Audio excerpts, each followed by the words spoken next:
આજે આપણે એક બહુ જ પવિત્ર વિષય પર વાત કરીશું. એ છે રાધાપૂજનનું દિવ્ય વિધાન. અને આ એ જ જ્ઞાન છે જે સીધું શ્રી નારાયણે નારદ મુનિને આપ્યું હતું. તો ચાલો આ ઊંડા જ્ઞાનને સમજીએ. તો આજના આ વિશ્લેષણમાં આપણે શું શું જોવાના છીએ? પહેલાં તો એ સમજીશું કે મુખ્ય દિવ્ય શક્તિઓ કઈ છે. પછી એ સર્વશક્તિમાન મંત્ર વિશે જાણીશું. એ પછી દેવીનું ધ્યાન કેવી રીતે કરવું એ જોઈશું. અને પછી આવે છે પૂજન વિધિ અને સ્તોત્ર. અને છેલ્લે આ બધું કરવાથી શું ફળ મળે છે એની પણ વાત કરીશું. તો સૌથી પહેલા પાયાની વાત સમજીએ. શાસ્ત્ર આપણને જણાવે છે કે જ્યારે સૃષ્ટિની શરૂઆત થઈ ત્યારે પરમશક્તિમાંથી બે મુખ્ય ઊર્જાઓનો ઉદ્ભવ થયો. હવે આ સમજવું બહુ રસપ્રદ છે. આ બંને શક્તિઓના કામ અલગ અલગ છે. એક તરફ છે રાધાદેવી, જેઓ બધા જ જીવો પર અધિકાર રાખે છે, પછી ભલે એ સામૂહિક હોય કે વ્યક્તિગત. અને બીજી તરફ છે દુર્ગાદેવી, જેઓ બધાની બુદ્ધિ પર અધિકાર ધરાવે છે. એમ કહી શકાય કે આ બંને શક્તિઓ મળીને આખા અસ્તિત્વને નિયંત્રિત અને પ્રેરિત કરે છે. હવે આવે છે આ પૂજાનો સૌથી મુખ્ય ભાગ, એની ચાવી. અને એ છે એક ખાસ, ખૂબ જ શક્તિશાળી મંત્ર.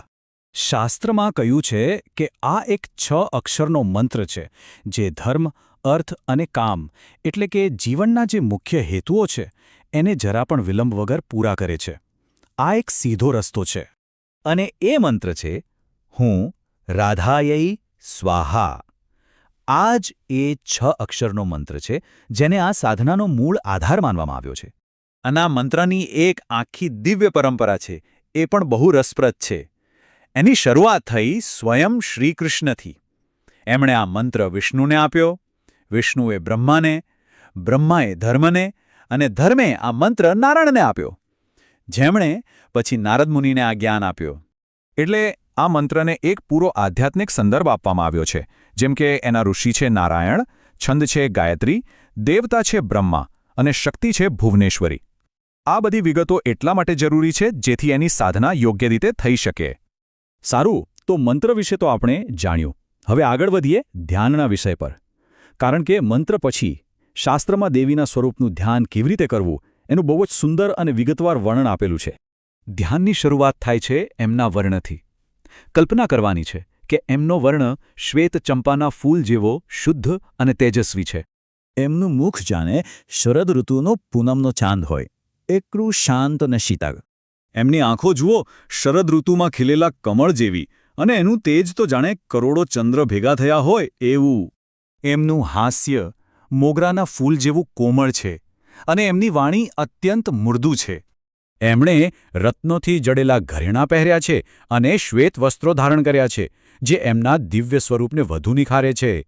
એમના હાથ વર અને અભય મુદ્રામાં છે, એટલે કે એ આશીર્વાદ પણ આપે છે અને ડરમાંથી મુક્તિ પણ. અને અંતે એ એક રત્નજડિત સિંહાસન પર બિરાજમાન છે. એમનું મન એકદમ શાંત અને સ્થિર છે. શ્રીકૃષ્ણએ પણ આનંદ આપનારું આ સ્વરૂપ છે. તો મનમાં દેવીનું આ સુંદર સ્વરૂપ સ્થાપિત કર્યા પછી હવે આવે છે પૂજાની ખરી વિધિ અને સ્તુતિ માટેના સ્તોત્રની વાત. આખી પ્રક્રિયા બહુ જ વ્યવસ્થિત રીતે ગોઠવાયેલી છે. જુઓ, સૌથી પહેલાં એ દિવ્ય સ્વરૂપનું ઊંડું ધ્યાન કરવાનું.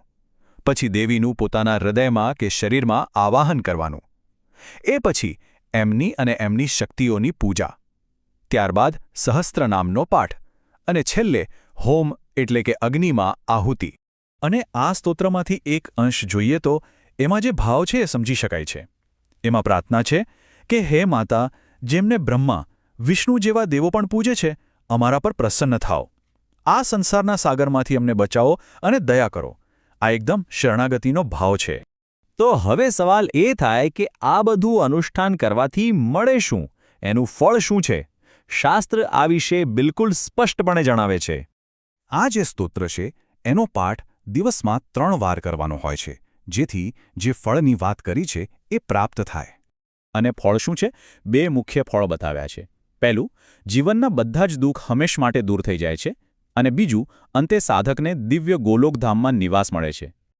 તો આજના આ વિશ્લેષણમાં આપણે રાધા પૂજનની આ સમગ્ર વિધિના અલગ અલગ પાસા જોયા. આ બધું જાણ્યા પછી એક વિચાર આવે છે કે આજના આધુનિક જીવનમાં પ્રાચીન ગ્રંથોમાં વર્ણવેલા આવા અનુષ્ઠાનોનું શું સ્થાન હોઈ શકે? આ એક વિચારવા જેવો પ્રશ્ન છે.